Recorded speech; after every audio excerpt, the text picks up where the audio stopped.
it's Robin from LeaveTrack. So this morning I tweeted out on the LeaveTrack account this, and I said I put a video up, and here it is. So this morning I was going through the LogRocket sessions, which is basically a program that records how users interact with LeaveTrack.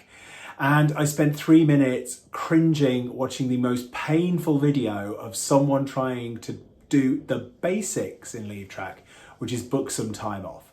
And this is entirely my fault. I made changes this weekend to how it works, and you're going to see a bit of how it works in a second.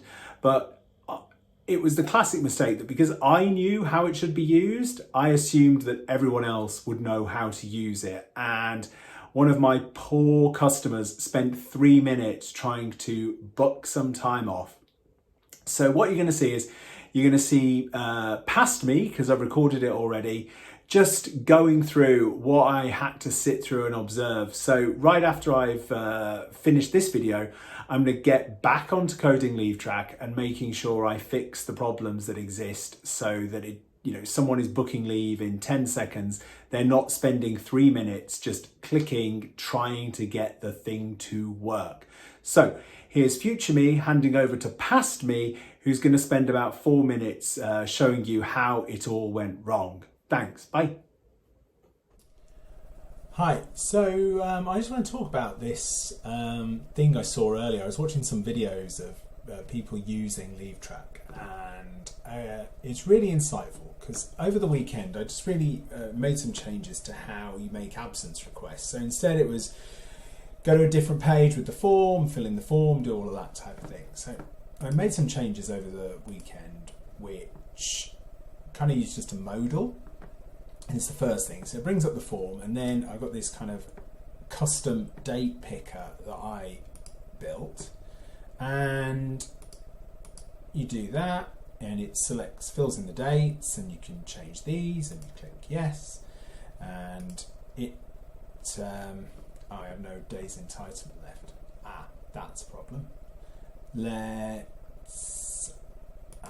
just cancel off something to get some days back. Cancel this and get some days back.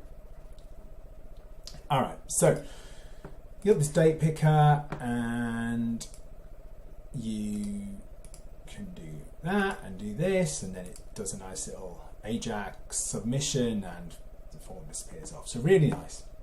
And I've been using Cypress to do some visual testing, and it all really works. And then I watched this video this morning of someone using my app, and it was the most painful thing I've watched. I was cringing, and they spent 3 minutes trying to book leave, and this is just purely a design issue on my side, and I know how I should use it, so it works fine, but for someone who doesn't. So they were doing this, they were clicking a day here and then clicking onto that, but the form then disappears. So you then can click here and it brings it back up, and that fills that in, but then the calendar stays. So then they'd click off, but it would get rid of the form completely, and then the form's empty when they bring it back up. So I watched, there was 3 minutes of them doing kind of this and trying, just trying to book leave, and I just was it's embarrassing really. So I think really telling actually about how important it is to watch how your users interact with the product, because this thing I kind of built and shipped over the weekend and tested, and it was really really good. If I do this and it just brings back the errors and all of this kind of stuff, and you can make a recurring leave request and it carries over the date to here, and 3 minutes, and you just couldn't even make a simple absence request because it just doesn't work the way they're expecting it to work. And probably it's not the only user as well. So back to it, and back to making some changes. So I think, what am I going to do? So obviously I have to deal with this situation. If someone clicks here and then clicks here, the form should, the calendar, the picker should still be there. So that's the first thing. And I think you probably can bring it back up. There we go, if we do that. But it should then disappear when both those dates are booked.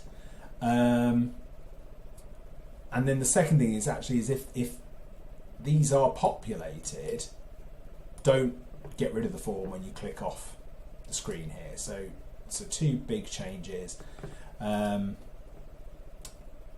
And I think, that should work on a click. It only works on a focus at the moment. So if you focus it, it'll come back up. But yeah, really good. And I should say I'm using LogRocket to do the videos. It has some nice JavaScript error tracing in there as well, which again for these kind of modals and Ajax submissions is really helpful as well. So lessons learned, and going to go away and fix these problems. All right, thanks, bye.